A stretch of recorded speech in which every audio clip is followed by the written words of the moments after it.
Imaginez, des gens viennent chez vous et vous disent, désormais vous allez vous appeler comme nous le voulons. Donc, si vous vous appelez X, désormais vous allez vous appeler Y.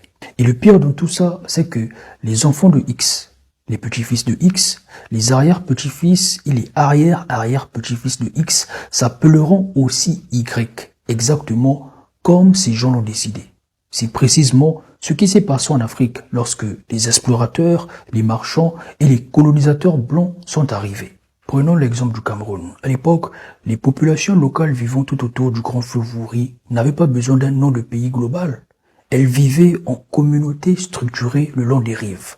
En 1472, les navigateurs portugais arrivent. Ils jettent un filet dans le fleuve, le remontent et voient des milliers de petites crevettes. Au lieu de demander aux habitants comment s'appelle cet endroit, ils écrivent sur leur carte Rio dos Camaroes, ce qui veut dire la rivière des crevettes. Excusez mon portugais.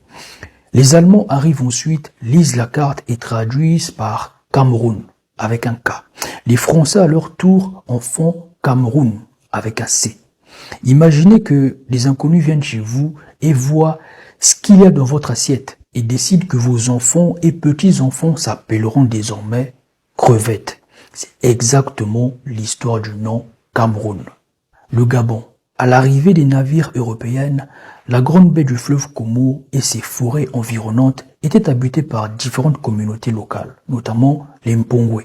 Ces populations vivaient en chefferies bien structurées et appelaient tout simplement leur région d'après leur clan et la géographie des lieux. Vers 472, les navigateurs portugais entrent dans cette baie. En observant la forme très particulière de la découpe de l'eau dans les terres, ils trouvent qu'elle ressemble étrangement à un vêtement marin très populaire chez eux à cette époque. Un manteau d'hiver court à capuche appelé gabao, un caban en français. Sans chercher à connaître le nom donné par les habitants, les Portugais écrivent sur leur carte de navigation Rio de Gabao, rivière du manteau. Plus tard, les colons français s'installent dans la région. Ils reprennent la carte des Portugais, francisent le mot Gabao, qui devient phonétiquement le Gabon, et tracent des frontières arbitraires tout autour pour en faire une colonie administrative. À l'indépendance, en 1960, le pays fait le choix de conserver ce nom pour maintenir l'unité politique des différents peuples comme les Francs, les Poumous, les Nzebi, rassemblés à l'intérieur de ces frontières. Imaginez que des inconnus passent devant votre maison, regardent la forme de votre canapé ou de votre boîte aux lettres et décrètent désormais votre famille et toutes les générations futures s'appelleront manteau d'hiver. C'est exactement l'histoire du nom Gabon, un pays entier nommé après une veste de marin portugais. La Côte d'Ivoire. Avant l'arrivée des Européens, ce territoire n'avait pas de nom global unique. Il abritait une multitude de civilisations et de royaumes florissants, comme le royaume de Saint-Louis, les chefferies baoulées ou les confédérations malinké.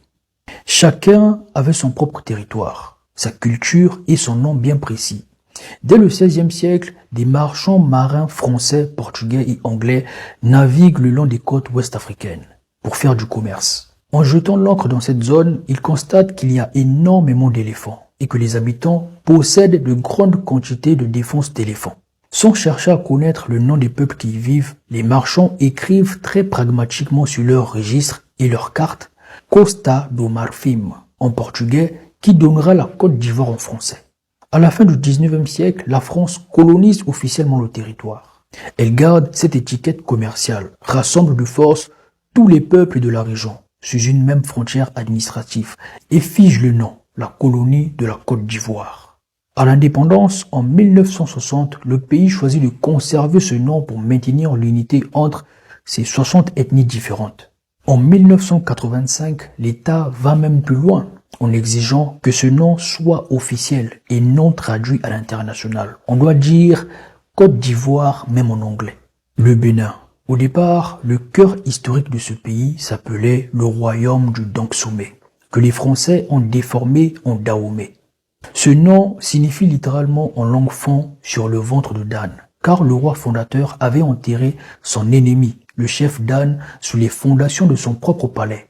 Sa capitale s'appelait Agbomé, ce qui signifie à l'intérieur des remparts. À des centaines de kilomètres de là, au Nigeria actuel, existait un autre empire très puissant que les habitants appelaient Ubinu. Je ne sais pas si je le prononce bien, ou Ubinu.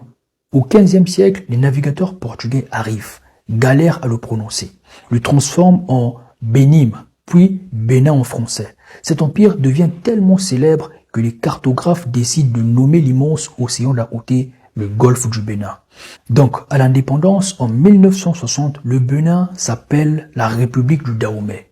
Mais ce nom pose un énorme problème politique. Il fait uniquement référence au royaume Fan du Sud.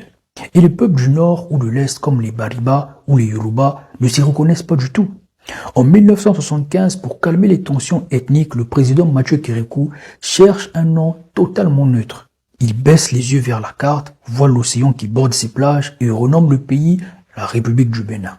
Imaginez que pour régler une dispute de famille chez vous, vous décidiez de changer de nom et de piquer celui de la rue d'en face, qui porte elle-même le nom déformé de votre voisin de palier. C'est exactement l'histoire du nom Bénin.